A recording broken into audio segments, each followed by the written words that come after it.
Morning Zone. Perkenalan, saya Tommy. Saya Janti. Selama 1 jam ke depan kita akan membahas berita-berita highlight yang lagi rame selama 24 jam belakangan. Dan juga kita akan ada talk show yang nantinya bisa ditanya juga sama Okezoners dan akan dijawab sama narasumber kita. Betul. Berita pertama, kita langsung menuju Nyai Nikita Mirzani. Betul, ini mau sidang lagi ya? Betul. Kemarin kan minggu lalu itu mau ada speedy trial sebenarnya.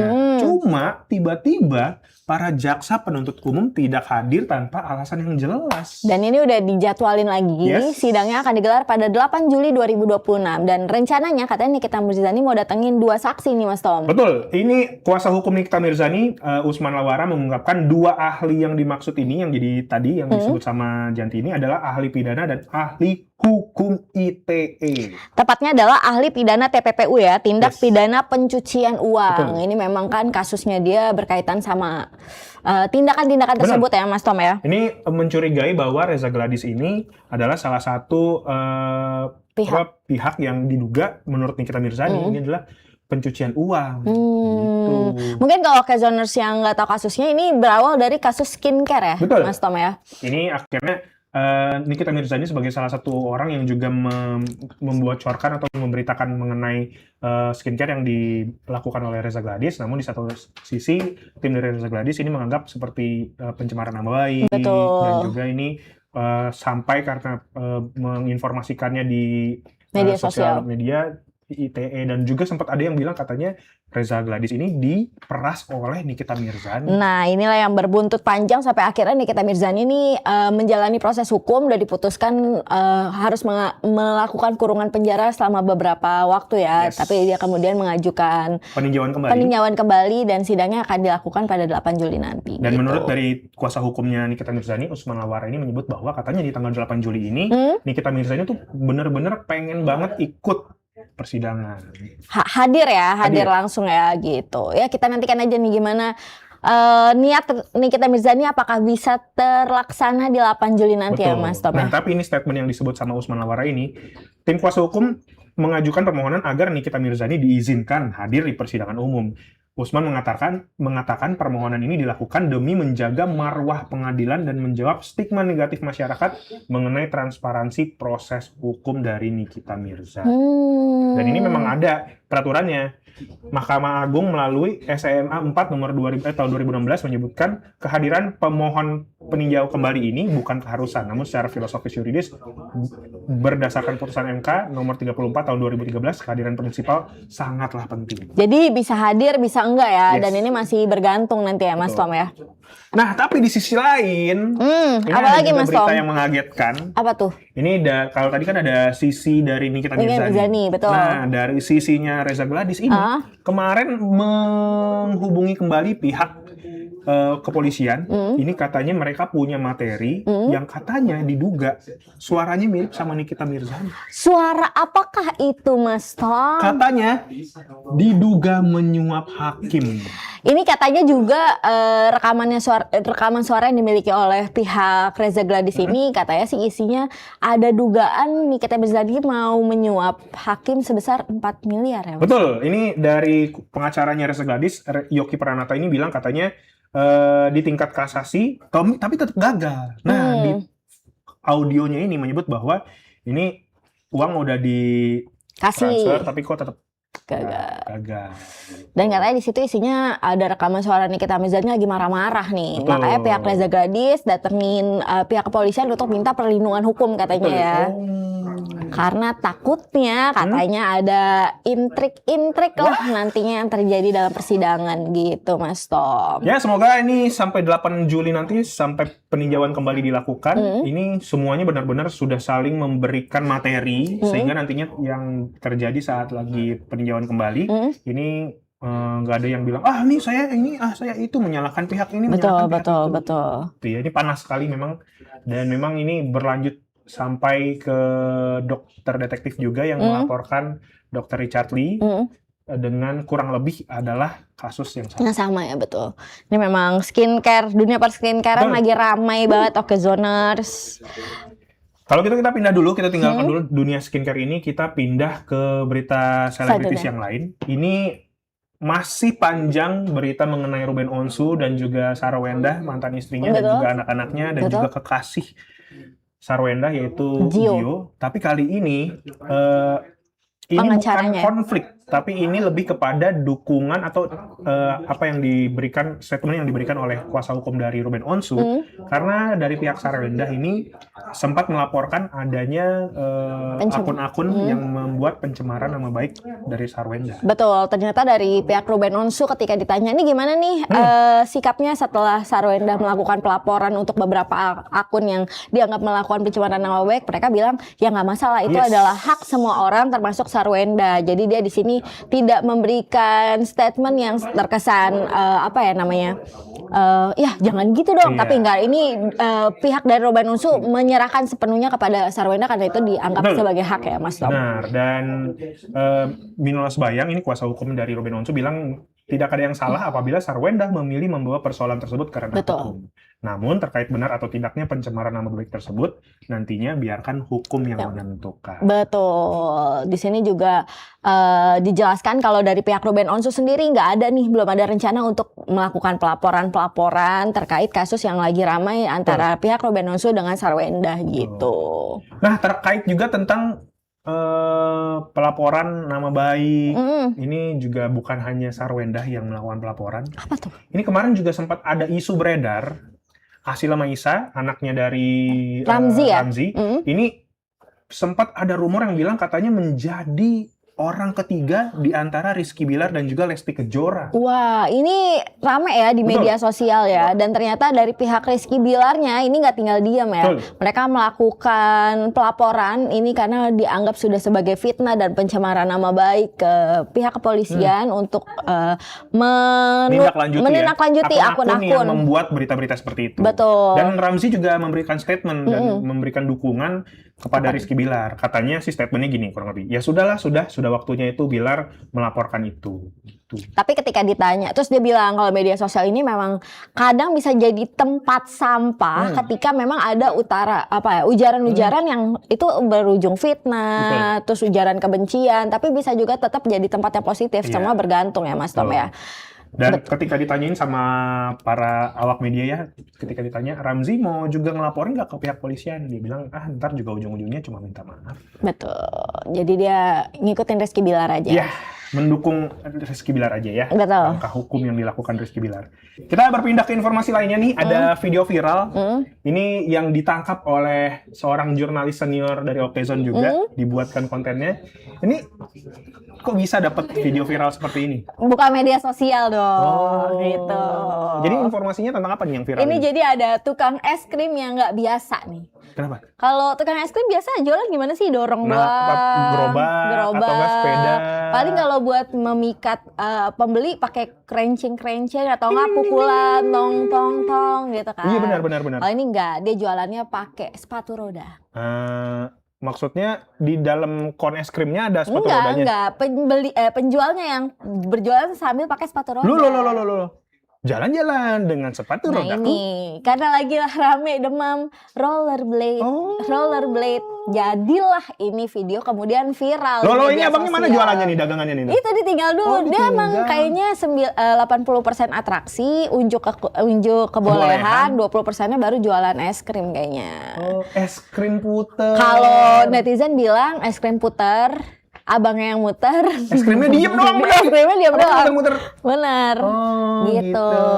Ya emang banyak hal yang harus dilakukan ya, harus kreatif mungkin supaya menarik perhatian orang dan mau beli. Betul. Tapi menariknya juga ini nggak tahu sih benar apa enggak. Kalau di kolom komentar itu ada yang bilang katanya ini si penjualnya ini mantan atlet.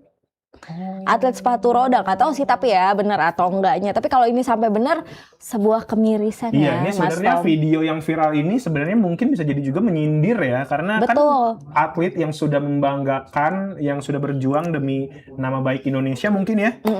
Ujungnya harus seperti ini ya. Bukannya kalau misalkan atlet olahraga itu diperhatikan oleh negara ya? Diperhatikan. Cuma saya perhatiin nih gitu. Iya betul. Perhatian kan bentuknya banyak, Mas Tom.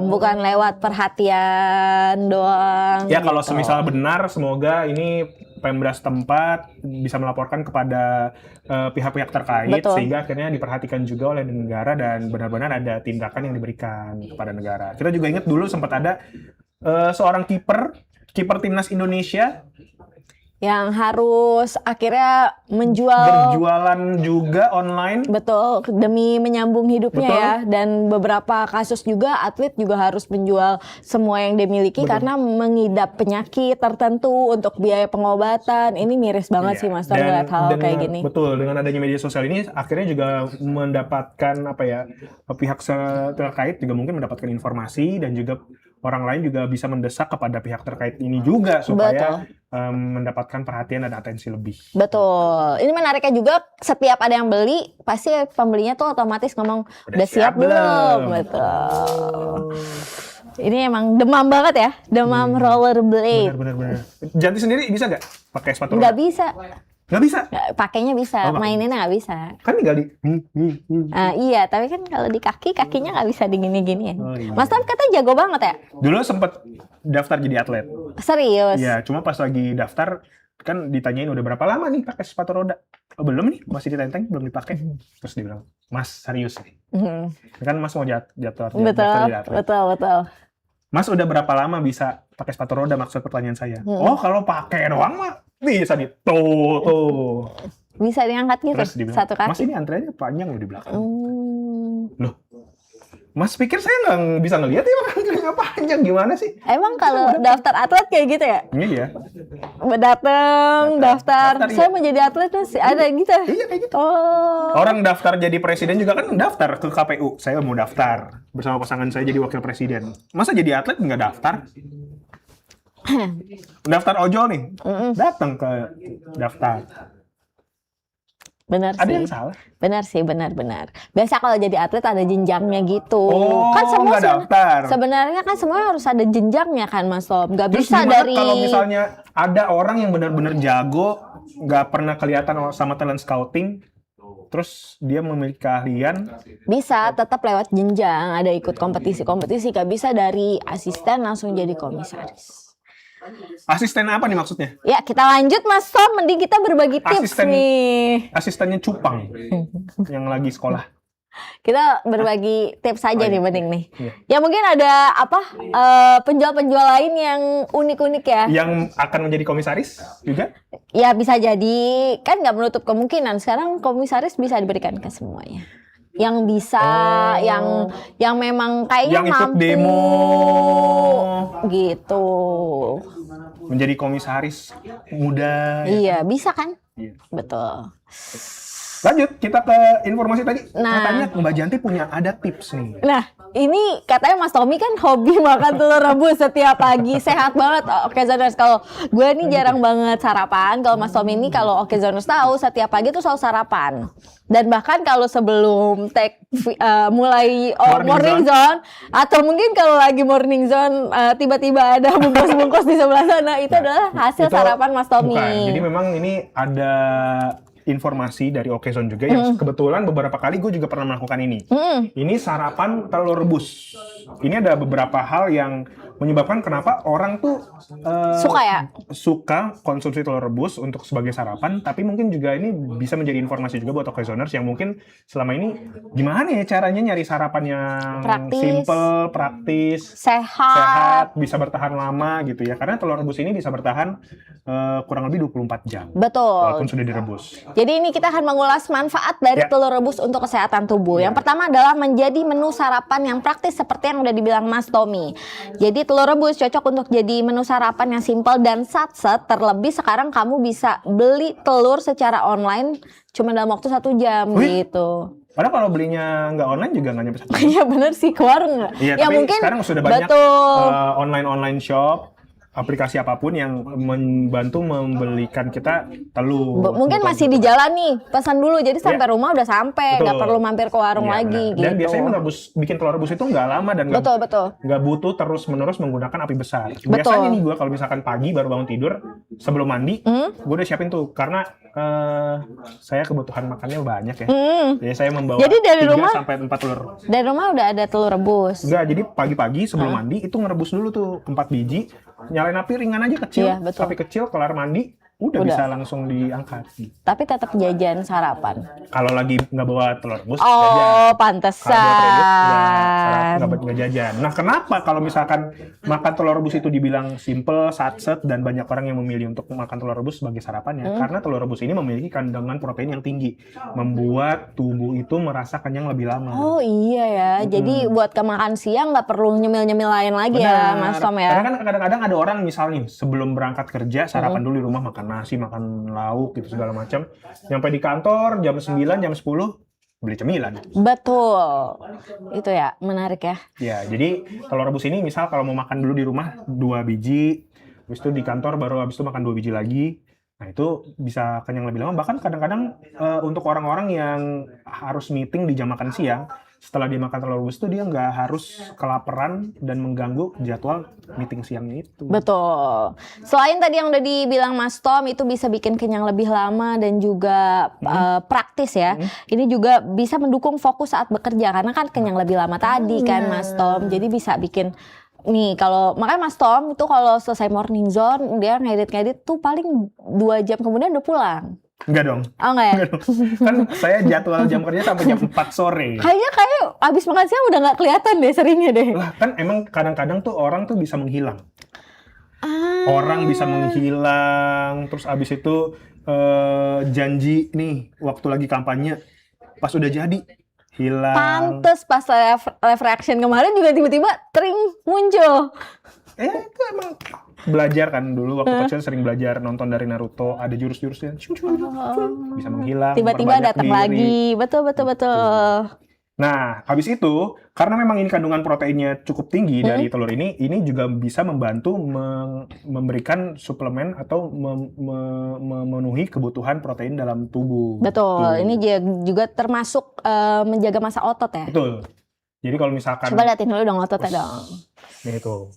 Bukan yang gitu, salah. yang ini dong. Kalau yang itu agak buncit gitu. Nah, ini sebenarnya otot. Oh. Jadi banyak orang yang salah kaprah mengira ketika sit up, push up itu bentuknya roti sobek. Langsung ya kotak-kotak. Yes. Ternyata enggak. Enggak, ini gue nggak mau kayak orang-orang pada umumnya. Ntar kan umum nih, gue pengen yang ora umum. Katanya biar ini ya anak lo juga nyaman ya kalau digendong ya.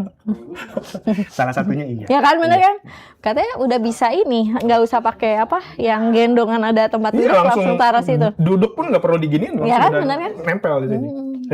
Ya itu karena telur memiliki protein yang cukup, jadi selain membuat kita kenyang lebihnya lama, kebutuhan protein dalam diri juga terpenuhi, dan mungkin buat occasioners yang mungkin suka olahraga atau bodybuilding, telur ini juga sebagai salah satu makanan yang sering dikonsumsi karena proteinnya bagus untuk pembentukan massa otot. Nah, selain tadi buat massa otot, buat protein, ternyata juga telur bisa menjaga kesehatan mata, Mas Tom. Iya? Jadi di dalam Masih pakai kacamata? kayaknya kalau itu udah nggak ketahuan ya, benar-benar. gimana Udah menjelaskan? telat makan telur ya, harusnya dari kecil, ya. betul. Jadi dalam telur terdapat kandungan lutein dan zeaxanthin yang baik untuk mata nih. Jika dikonsumsi dalam pola makan yang seimbang, telur rebus dapat membantu menjaga kesehatan mata dan mengurangi risiko gangguan penglihatan. Nah, tadi kan juga sempat gue bilang nih, kalau misalkan kita sarapan pakai telur, kalau siang-siang itu meeting, itu juga nggak akan keganggu meetingnya. Karena ternyata telur itu memiliki kandungan kolin, yang Apa itu tuh? boleh baik berguna. Wah, belum makan telur nih. Ngomongnya jadi begini. Karena memiliki kandungan kolin, ini berfungsi untuk membantu fungsi otak. Oh, banyak ya manfaatnya ya. Makanya pernah gak ngelihat ada abang-abang bikin otak-otak dicampur telur? Fungsi otaknya jadi lebih baik. Tapi belum pernah lagi lihat abang-abang jualan otak-otak pakai telur. Lo adonannya pakai telur. Oh. Gitu. Supaya merekatkan. Kan ada tepung, ada daging ikan tenggiri. Habis itu Ikan tenggiri bener, kan nggak sapu-sapu nggak boleh. iya, nggak boleh. Betul. Terus habis itu dicampur dengan telur dan juga ada garam-garam dan bumbu lainnya. Apakah memang orang-orang yang makan otak-otak? harus banyak makan telur ya, biar fungsi otaknya lebih? Orang yang maksudnya orang apa? Ya semua orang masyarakat di Indonesia. Apalagi kan di Indonesia ini termasuk salah satu negara yang memiliki peternakan telur banyak. Benar. Peternakan ayam yang banyak. Yang peternak, ayam peternak. Jadi banyak sekali telur yang mudah sekali untuk mendapatkan telur. Dan di Indonesia termasuk salah satu negara yang harga telurnya juga masih cukup murah. Betul. Jadi gampang didapetin di mana aja ya. Tergantung kalau misalkan ada pilihannya mau telur curah atau telur omega. Untuk kayak umur-umuran produktif sebenarnya untuk telur curah itu udah aman. Kecuali untuk orang-orang yang memiliki kebutuhan kesehatan lebih baik gitu, baru mungkin menggunakan telur omega. Betul.